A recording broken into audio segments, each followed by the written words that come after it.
This is Anne Hardy, who's a great-granddaughter of Rebecca Smith. Anne, what do you know about the Ascot women? I don't know an awful lot about the Ascot martyrs because it's only just recently that I've found out. I think it's sad that we weren't taught it at school, especially because it was part of my history. The men went on strike for 2 shillings a week more and Farmer Hambidge refused to pay.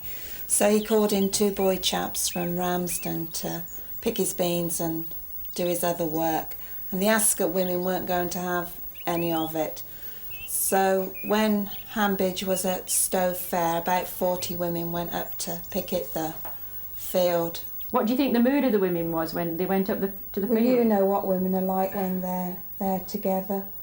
They asked the lads to go and have a drink, and they even threatened to pull the trousers down to see what they were made of. A constable was called and 16 women were charged, and they walked 8 miles into Chipping Norton where they were tried by 2 parsons, and they were given 7 to 10 days hard labour in Oxford prison. That must have come as a shock to them. Well, it did, because they were only expected to be fined, and especially 2 of them had small babies. Mrs. Moss, you're the niece of Fanny Honeybone, who was one of the youngest of the Ascot women. Could you tell us a little bit about how they felt going from Ascot into Chipping Norton? Well, I should think they took it as a joke and thought they'd be home at the evening time and thought no more about it until they were sentenced. They were sentenced by 2 Church of England parsons, and some got 10 days and some 7. My Aunt Fan got 10 days. She didn't say anything only about her and Paul Flatley being put on bread and water, because they laughed in the parade when they were on exercise.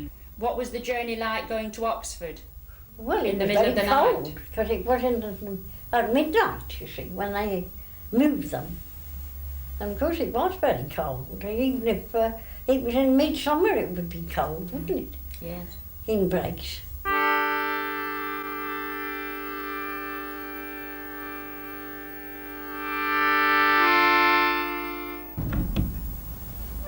Child suffered very much from want of proper nourishment and from there being not fire in the cell. I could hardly sleep at night.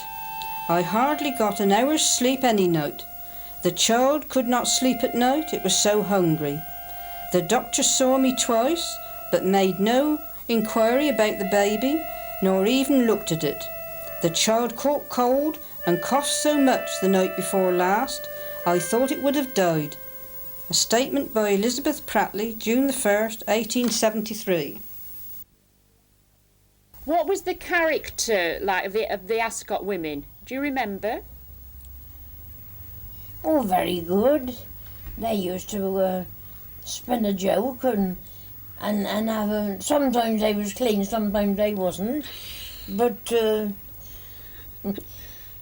sometimes they was all right. And but it was took with a bit of pinch of salt, you know, the saying is. But they were fairly strong characters, do you think? Oh yes, and they used to do what they wanted to do, and then if the men didn't, they used to swear at them or something like that, you know. Yeah. Oh, they would do. Oh yes, they weren't fussy in that way. Yeah. The men, if they did overstep the mark, they just told them so. Yes. Oh yes. Yeah. Do you know why they went on strike? Well, there wasn't enough money. They didn't pay enough. The men hadn't got much money at all. Not to keep a family on. 3 days after the women began their sentence, a large crowd, 3,000, gathered here in Chipping Norton Marketplace to support the women. Joseph Arch addressed this crowd, and afterwards a collection was taken and £80 was raised, mostly in pennies. The women's case caused a national outcry and questions were asked in the House of Commons. On the morning of their release from prison, the women were met by trade union officials and taken for a slap-up breakfast at their trade union headquarters in Oxford. On the way home, they stopped at Blenheim Palace in Woodstock, probably to cock a snook at the Duke of Marlborough, who had given his cottages to the farmers so they could evict anyone who joined the union. After lunch in Woodstock, the women returned to Ascot to be met by their families and a large crowd who'd gathered to welcome them home, including Joseph Arch, who presented them with a dress length of blue material, blue being the union's colours, and £5 to each of the 16 women. Because of the outcry following the imprisonment of the Ascot women, there were national and historic repercussions.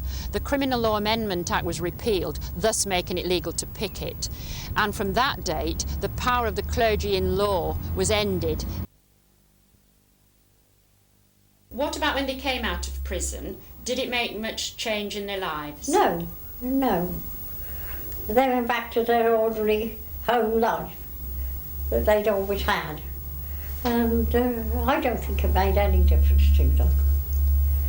She was a very hard-working woman, same as they all were in those days. Yeah. And she was a very sociable woman. We were all very fond of her. I well remember Fanny Honeybone. As a child, she used to talk to us about her being in prison, and us children used to think that she'd done something very wicked. It's only in recent years that I've discovered what she went to prison for, so I feel rather proud to have known her. But Fanny Honeybone had a very big family. She had 15. It was hard work. And then you see there was the sewing and all that at night, and the gloving at night, as they used to do. I've seen them knit the clothes, do it by candlelight, you know. The Ascot women's achievements are lost in history, and they're largely forgotten by the trades union movement, which they helped to establish. They're remembered now only by the older people in Ascot.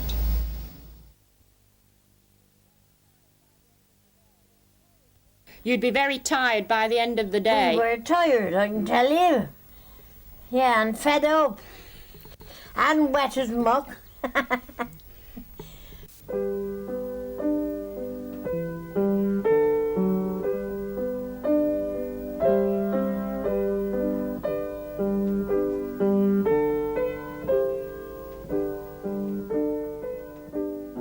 In November 1913, there was a bitter 8-month strike at the Bliss Tweed Mill in Chipping Norton over the right to form a branch of the Workers' Union.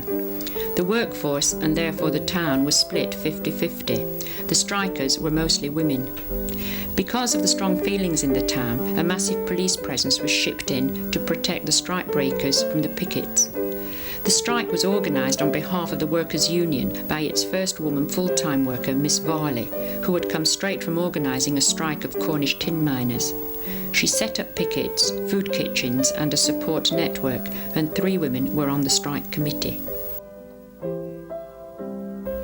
I'm here at the Fox Hotel with May Horton, and this was the headquarters for the strikers. May, who was born near Chipping Norton, is well known in Chippy for speaking her mind and fighting for what she believes in. And if it happened today, we'd be the first there, wouldn't we? I hope we would. When did it start? It started in November 1913. It went on for 8 months during a very bad winter. We know how bad the winters can be here, May. Yes, we do. What was it over? Well, they wanted to start a branch of the Workers' Union at the mill for the benefit of the whole town, because the pay and the conditions were so poor. What was it like in the town at the time? Well, the town was split, but the strikers had a lot of support from Oxford and from the socialists and the universities. And my husband, he's got a recollection of 30 suffragettes all riding on their motorbikes around the police station shouting, "Votes for women!" Good Lord, but that caused a stir. Oh, you can imagine, everybody out. Did the women do any picketing? Oh yes, Miss Varley was the organiser, and Annie Cooper, she got sent to prison for picketing, and my friend's mother was the standard bearer, and she knocked a policeman's hat off.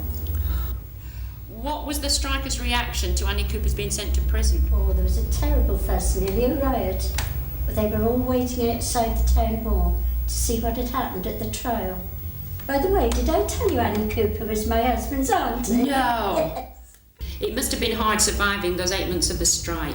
It was terrible. They only had 10 shillings a week strike pay, and the children had to beg for their clothes and shoes, and it was such a hard winter, and they wouldn't have survived if it hadn't been for the food kitchen at the Fox. And Mrs. Furness from Ascot brought in some potatoes, so they were able to have fried potatoes on the picket line. How did the strike end?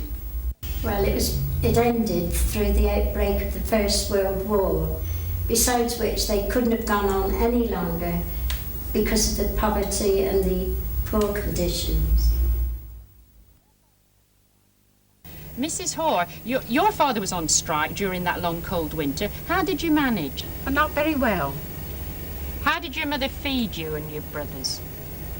Well, really the best she could, but there was a room at the back of the Fox Hotel here where the ladies were preparing the soup, and my mother gave me a jug, and I used to fetch the soup, dinner time, take home, and that was our dinner. So your mother was very dependent on... Oh, yes. That's what kept us going, living, as you might say. What was it like living in Alfred Terrace during the strike? Oh, not very good, because my father was the only one as was on strike. And the other neighbours, there was about 5 of them, they were working. And it wasn't very healthy, you know. They didn't speak to us. So it wasn't very Difficult. It wasn't very nice. Is this the first time you've been back to the Fox Hotel behind here since then? Oh, yes, the first time. After all those years. It's amazing, isn't it? Annie Cooper was charged with pulling a man off a ladder. She refused to be bound over and said in court, "I should go to prison and step it out like a woman." Her return from prison was given excellent coverage in the Oxford Chronicle of February the 29th, 1914. Newspaper reporting then was entirely different from today, with factual accounts of events and speeches reported in full. Striker returns from prison, enthusiastic reception.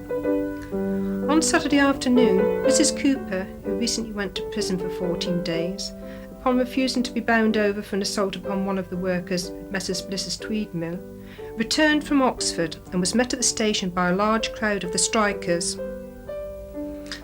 A procession was formed headed by a union band, and the town was paraded to the strains of "See the Conquering Hero Comes," the crowd occasionally singing the red flag. In the evening there was a crowded mass meeting in the town hall when a presentation was made to Mrs. Cooper in recognition of her pluck in going to the prison rather than be bound over for an offence which she contended she had not committed. Mrs. Furness said it was a great pleasure and honour to be allowed to speak from the platform on which sat her friend Mrs. Cooper. Mrs. Cooper's action had shown to all Oxfordshire women, and indeed to all English women, what a woman is prepared to go through for the sake of truth and righteousness. They knew that it had always been said about us as socialists that we were trying to break up home life. It seemed to her that the people who were on strike were not only thinking of themselves, but of the children of the future. They wanted to feel those children would enter into an inheritance which was better than the one they entered into themselves as children. It would be a grand thing to be able to look back and say, my grandfather and grandmother helped to make the conditions of life as good as they are today.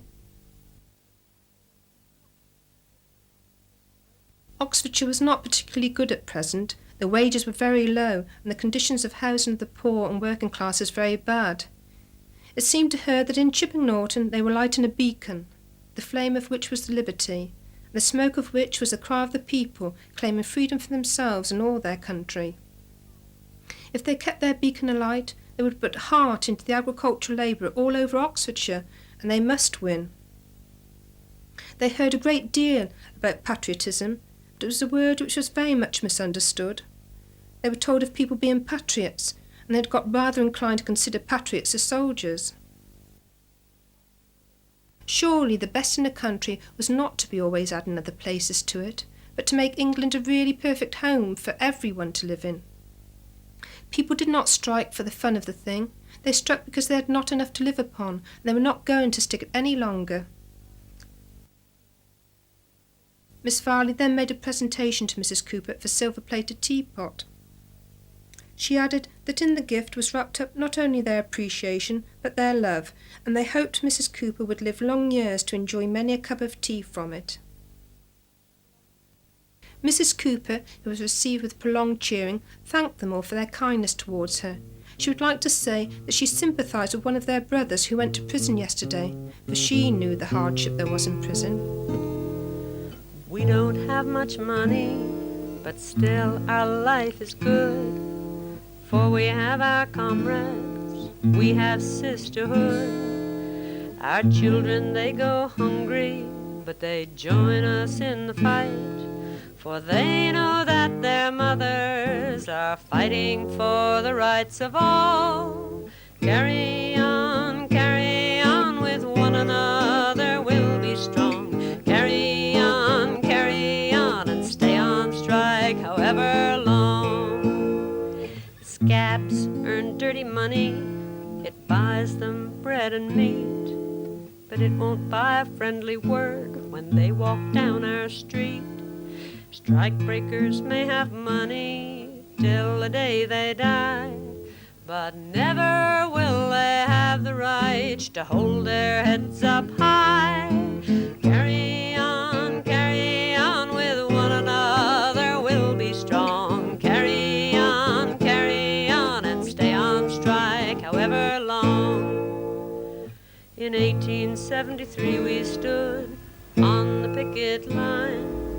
We passed the torch to our daughters on the picket line, where workers fight to win their rights on the picket line. We'll be there, always there, on the picket line. Carry on with one another, we'll be strong. Carry on, and stay on strike however long. In 1934, there was a major strike in Cowley car plants in which women played a leading role. The strike was against low pay, terrible working conditions and for trade union recognition. Women played an active part in the picketing, and 4 were elected to the strike committee and organised support work. The committee used to meet in Johnson's Cafe to coordinate the running of the strike. Conditions were really terrible in the 30s, and the accident rate on the presses was very high, and you'd hardly any chance of any compensation if anything happened to you. There was no job security. In fact, layoff papers were handed out like confetti, and there was always a queue outside waiting for work, so you were very much in the hands of management as to whether you got a job or you didn't.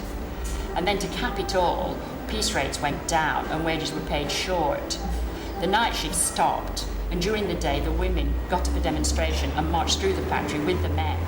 Work stopped and the 10-day strike began. Bacon, 1 slice of bread. By 5 o'clock Wednesday, all the workers were on strike, except the machine and pattern shop. Thursday, the machine shop joined too, and the factory came to a standstill. Pickets were 1,000 strong, booing strike breakers and singing. The girls were right at the centre of things.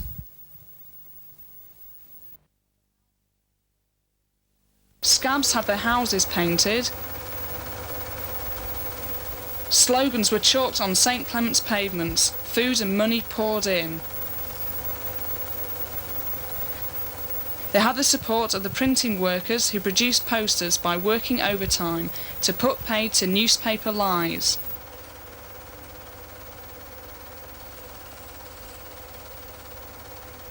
The women organised street collections with the help of the National Unemployed Workers and Claimants movement. They had a smashing strike committee, Over half the members had come up from Wales to work at the factory, so they knew a lot about organising strikes from the days of 1926 and the miners' strikes in the valleys. The strike established trade unionism in Oxfordshire car plants. The trade unions were recognised and the workers were guaranteed a minimum rate for their work, unlike before the strike when you could come to work for as little as 1 6 a week, depending on the work available. In addition, they won a basic rate for waiting time, spent mostly in Johnson's, waiting sometimes all day for jobs to come up. They also won free cotton gloves, which was no small gain, as cotton gloves used to cost 6 a pair, and you could easily use a couple of pairs a morning, and the rate for 1 hour's work was only 10 pence.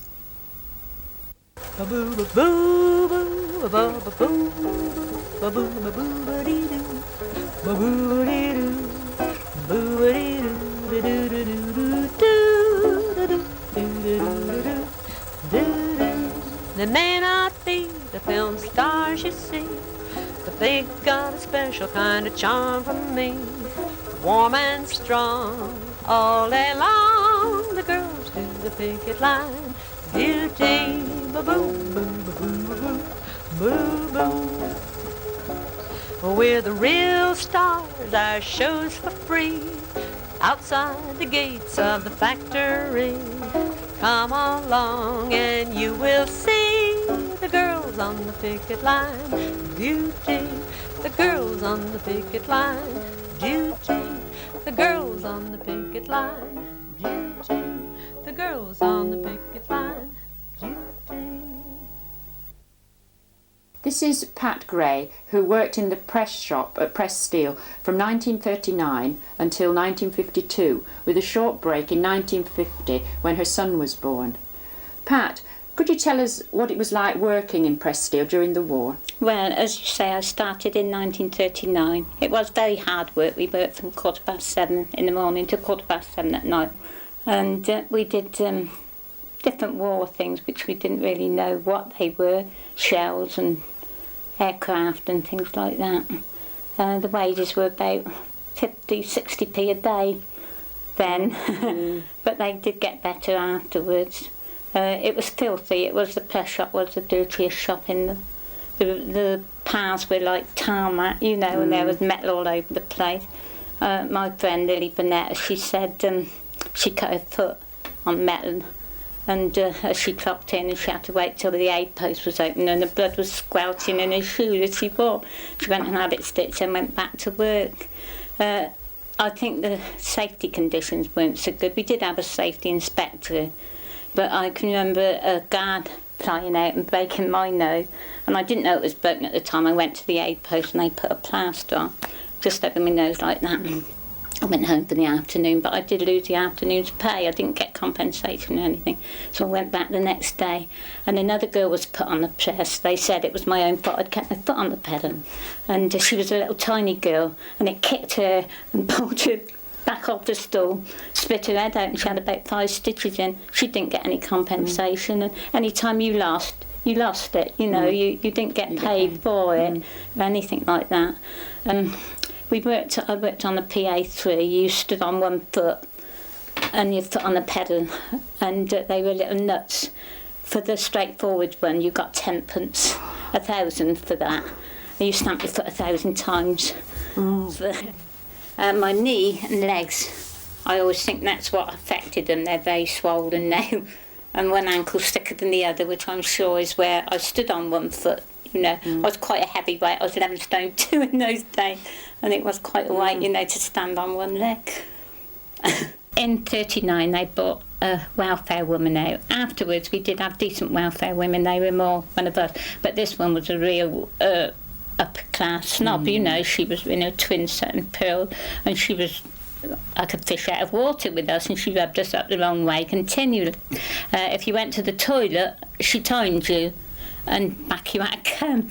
Well, I went to the toilet one day, and when I come back, my elastic popped in my panties. So I went back to pin it up, catched a pin off somebody and went to pin it up. I just got inside and she came and rapped on the door and said, "Do you know you've been there once already this morning?" And I told her what to do, and when we came back, I wrote a poem about her. I can remember a bit of it, not much. Would you like to hear it? There's an old hag haunts our press shop. Her nose is long and skinny. She pokes it into everywhere. We call her Welfare Winnie. I went into the toilet. My drawers had come unstuck. Before I could fix them properly, Win's voice yelled, "Oi, time's up." This made me quite indignant that such things should come to pass. And so I yelled back rudely, "You kiss my..." And after that she left. I saw her out. And I remember one day we were always arguing over the rates. We were never satisfied with them. And the rate setter used to come down and stand and watch you for so long, you know, and time you. And it was a battle of wits, really. You sort of went as slow as you could and he sort of tried to rush you on. And we were rowing day after one rate. And my brother had just been killed and I was a bit upset. And Mr. Bradford was the foreman then, and he sent for me in the office and he said, "You should be ashamed. Your brother's just been killed in the war. What about the war effort?" And I said my brother would say, "You stick up for yourself, girl, never mind anybody else." He didn't want to go to war. Lily, she caused a strike once, and she was the last one to cause one. She was very quiet. Anyway, they couldn't agree on a rate, and we fetched a union. And for once, the union backed her up and called a strike. And we all used to go to Johnson's Field if there was a strike and have a meeting in Johnson's Field. All amongst the chickens, he had a little shed which he called a cafe. And all the chickens were running around amongst us, you know, everybody out sort of thing. And they'd had a meeting. I think they did get about an extra penny, 100 on it, but nothing much. But Lily was quite notorious because, as she said once, somebody at Bletchley said, "Oh, we heard that the Jersey Lily had caused a strike." It got all over the place, you know. We used to go to union meetings, but they never were really interested in the women at all. It was all for the men. We got 2/3 of what the man got, no matter what job. If a man went on it, he got more than us, and we got 2/3. But when we approached a union, they used to give us the same old story. They used to say, "Well, there's a war on, we can't do much. Things will be better after the war." Well, after the war, the women who did stick up for themselves, Big Blondie, Lily Vanette's sister Irene, a girl called Winnie Barrett, they sacked a lot of them on some excuse or the other. They said they were troublemakers and they were out. So it didn't get better, really. Well, I think the men did object to the women taking their jobs after the war. A lot of them were under the impression that it was just pin money, but that wasn't true because I was supporting my mother. She was in her late 70s and I was bringing up my brother's little girl. He died at the beginning of the war. Not my brother was killed. I lost 2 brothers in the war. And I was bringing up his little girl. She was 5. We had no money. And I really did need every penny, more so than some of the young single chaps who were working there. And we were doing a man's job. And we did it as well as they did. There was this girl, she cut her wrist very badly. She cut an artery. She had to have blood transfusion. It was so bad. But one of the men, instead of having sympathy, he just said, "Well, she should have been having babies with down in socks. For all I know, she needed the money as much as I did, and quite a few more." I mean, there were several in the same boat as me.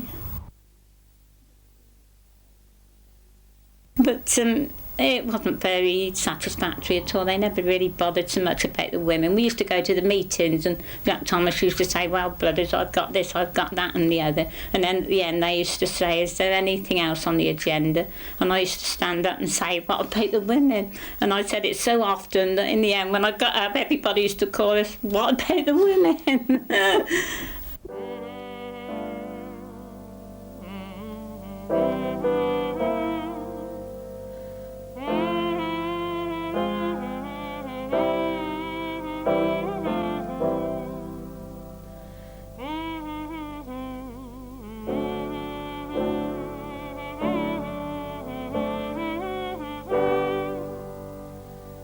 Stick it out, stick it out, stick it out, just to survive. Stick it out, stick it out, stick it out.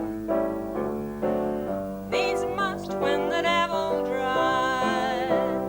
So when your back starts aching and you're weary through and through, you got to keep on working, there's nothing you can do. You know it isn't fair, you race against the time. Your work is hard and dangerous, the wages are a crime. Stick it out, stick it out, stick it out, just